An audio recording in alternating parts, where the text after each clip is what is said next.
All right, so this is after the story of Noah.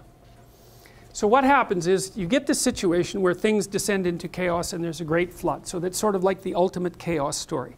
And I think of it as a, so you imagine when things fall apart, one possibility is that they fall into chaos. The other possibility is something like they become hyper conceptualized and hyper orderly.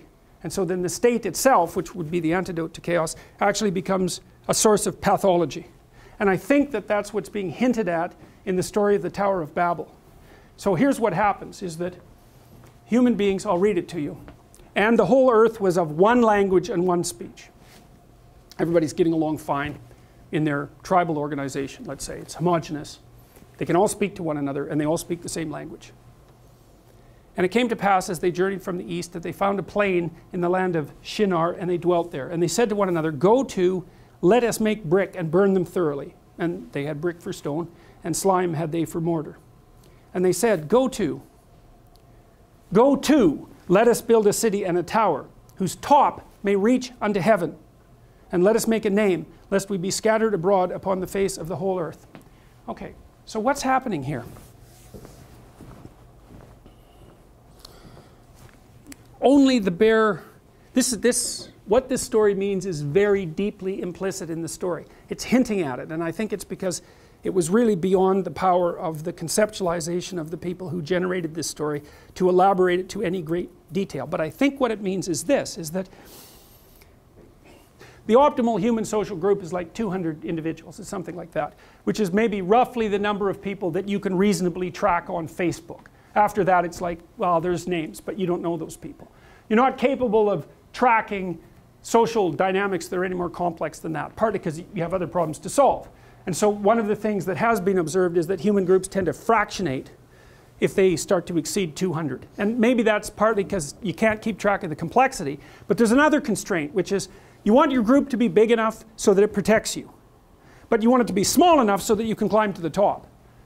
And so when the group gets really, really, really, really big, well, maybe it can protect you, although it also doesn't give a damn about you. Like once you're 1/60,000th of the group, like you are at the University of Toronto, or 1/30 millionth of the country, or maybe 1/300 millionth of Europe, which is partly why Europe is going to fragment, because that's just not enough, right? You're just not enough there. The group is too big. What happens?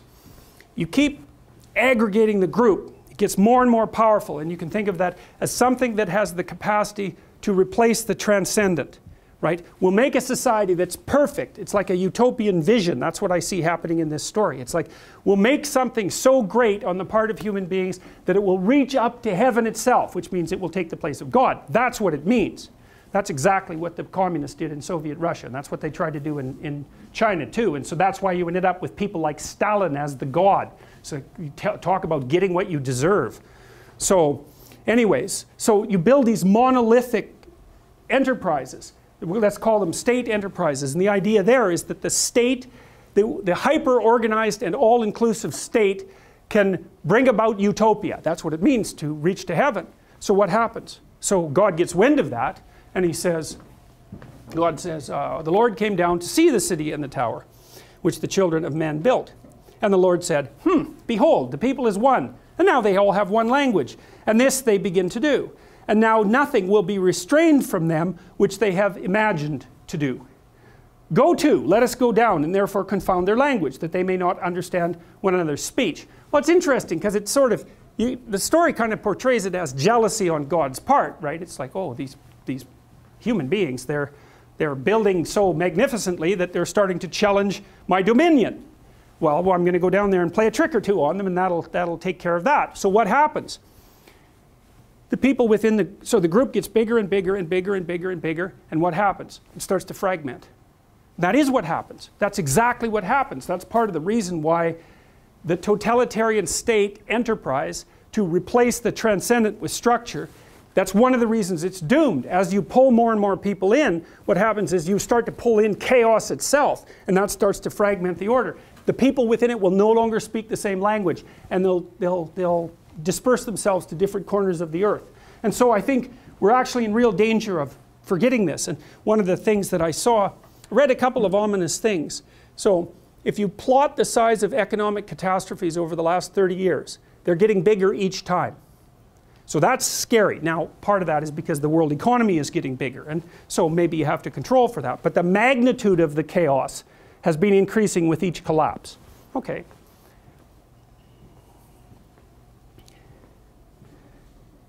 One of the things that came out of the last collapse, 2008, was the government rescuing collapsed companies like AIG and the Royal Bank of Scotland, which, by the way, was the biggest company in the world. No one knows that, but Royal Bank of Scotland collapsed. It was the biggest company in the world. And AIG was the insurer of insurers. And so it collapsed too. They were rescued by the government, and maybe fair enough. But one of the motifs that came out of that was the idea of too big to fail. Well, this story says, wait a second. It says, too big means definite failure. It means inevitable failure. And that strikes me as highly probable. Is that there's a warning in this story, although it's a bare story, right? It's only 4 or 5 lines. It's just the outlines. But it's placed in a very particular place. It's placed right after the flood, right? It's like, well, there's the nihilistic chaos of the flood, and then there's the totalitarian temptation to build hyperstructures that can theoretically replace the transcendent. Well, what happens? You build the hyperstructure and it fragments from within. And then people don't speak the same language, and they you know, distribute themselves sort of chaotically on the surface of the earth. So, therefore is the name of it called Babel, because the Lord did there confound the language of all the earth. And from thence did the Lord scatter them abroad upon the face of all the earth. I think the other issue too is that what's the problem with the homogenization of a group? It's like you bring everyone into the group and then they're all the same. Uniformity. Well, the advantage is you can understand everyone. The disadvantage is there's no variability left, right? There's no variability. Everyone is a clone of everyone else. And that's great if you know where you're going and you know how to get there, but it's really, really bad if the underlying structure shifts on you, because the fact that you're adapted to one situation, hyper-adapted to one situation, might mean that you're completely not adapted to the next situation. You build groups that are too big and too homogeneous. They're effective, but only within the limited range of their map, and if the map no longer functions, then the whole thing sinks. And that's, I think, what happens in this particular story.